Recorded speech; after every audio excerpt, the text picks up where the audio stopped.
What is up, guys? It's your boy Phil Shock with Dynasty Hedgehog here with our final week, Team Builder Week 8, going against my man, say Sir George the Great. I don't know. He says it weird in his intro, so I'm trying to sound sometimes, but yeah, he says it a little bit different than Horde, like Horde, but it's short George the Great. So we're gonna call him George the Great.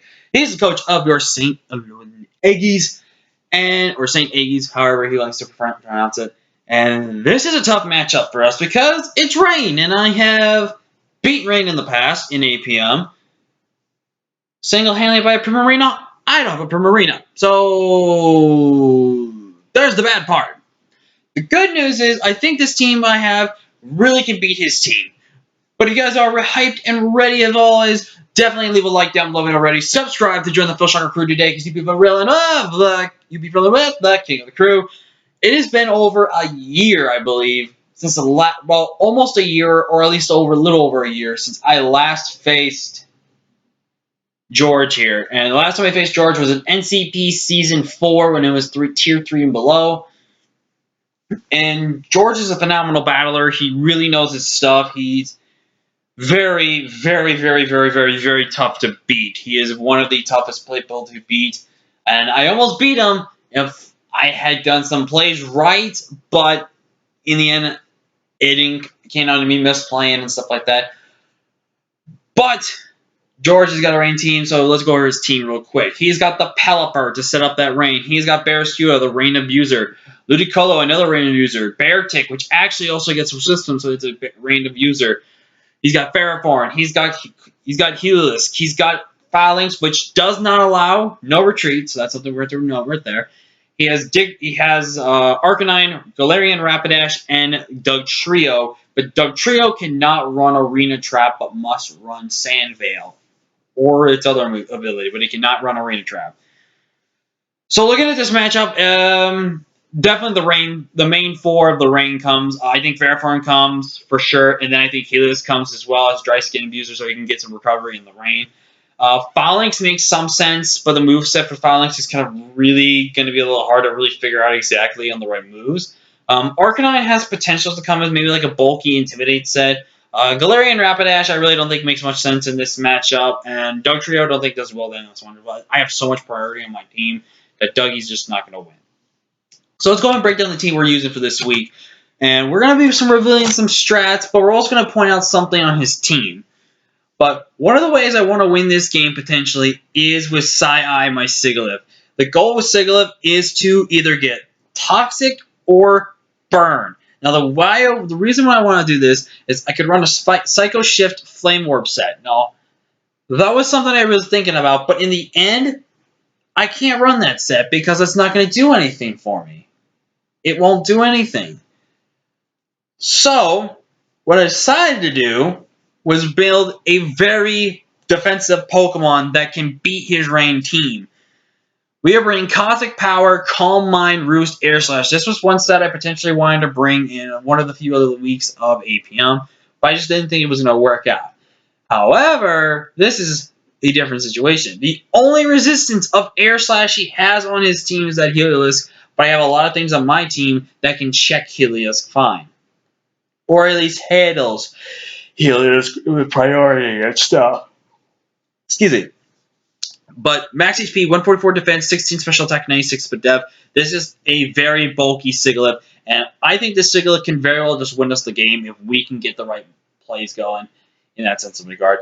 This is also going to help me tell if that Pelipper is scarfed, because this thing always outspeeds Pelipper. I can always make sure it outspeeds Tim and max speed, but I'll probably do that as well. But other than that, up next we're bringing Little Mac, our Hitmonchan, and this is a very kind of a tough set to really think about here, because I was first thinking Assault Vest, then was thinking like a Rapid Spin set, but ultimately I'm going with Cobalt Berry, and we know Cobalt Berry does, it reduces the power of flying type moves. So what this allows me to do, because this thing, if you look at his team, he's got no safe switch-ins to this thing.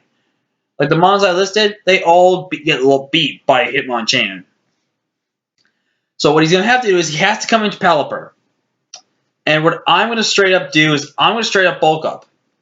And he's going to probably want to friend me out with being, probably a Choice Scarf, Pelipper, and stuff like that. What I'm going to simply do is I'm simply going to click Bulk Up, and then the goal is to click Thunder Punch versus Pelipper. And if I outspeed Pelipper, that tells me one thing, that he is bulky. And with being +1, I can guarantee knock out his Pokemon from full. His Venusaur from full, because I can take the Psychic things. I do need to think about potentially putting probably some HP investment into this thing to make sure I can live any one hit. Most likely a Scald or the Surf from Ludicolo. But Beartick can't come in on me. Ferrothorn really can't come in on me because I have Drain Punch. Helis really can't come on me because I could potentially Scarf, which could be something you could not expect. But this Pokemon single-handedly can win me this game after a bulk up, or really just dent about half of his team down. We're running max HP, 200 attack with Adamant Nature, and enough speed to... I mean, we don't run any speed because we outspeed bulky Pelipper, which I really think he needs to be bringing for this matchup because rain is so important in this game for him. And 56 Spadetti's low bulk.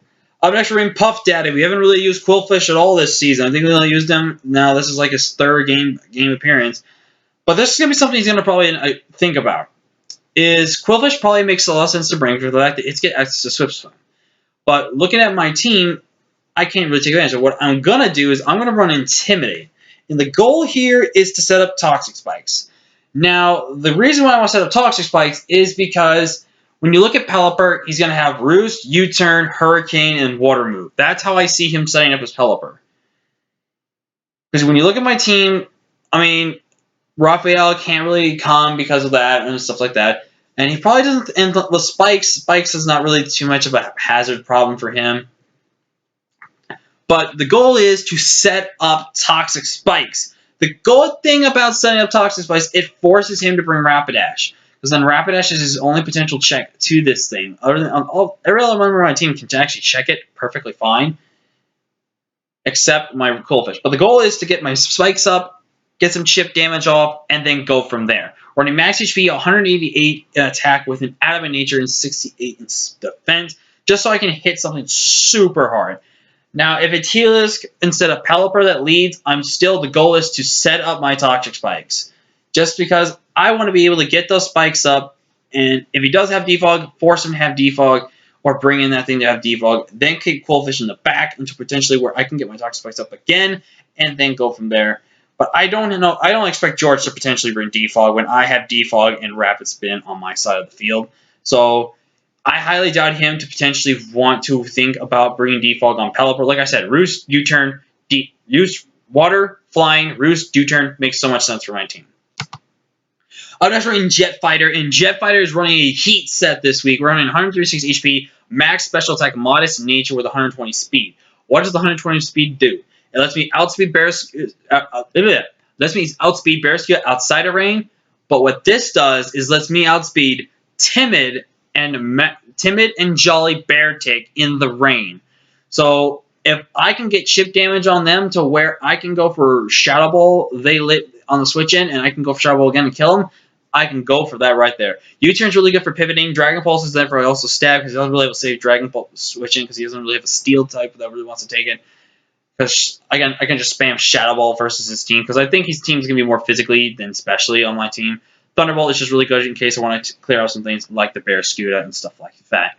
I'm next running Chainsaw with the Silver Power. My bug moves have so much good usage in this matchup that I'm just going to take advantage of that. 112 HP, max attack with 144 speed with the Jolly Nature. With this, I outspeed Arcanine, because I wanted this to outspeed Arcanine instead of Rapidash for that sense of regard. But this basically means I can click button versus his team. He's got no switch to my Bug Stab, and I can always revenge, if not kill something.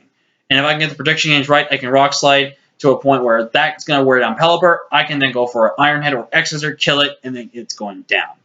And the most heated set you'll ever see alive, Power Herb Torkoal with the good old-fashioned Solar Beam, running Drow to counter his rain with Ancient Power Fire Blast, just for a stab and for some moves to hit Pelipper, and then Stealth Rocks just to get Stealth Rocks up to weaken down his team. But then Solar Beam, if I can get the sun up, I can click it, and if not, I can still click it with the Power Herb. But that is the team. We're also running max special defense, max HP for that stuff. But that's going to be the team.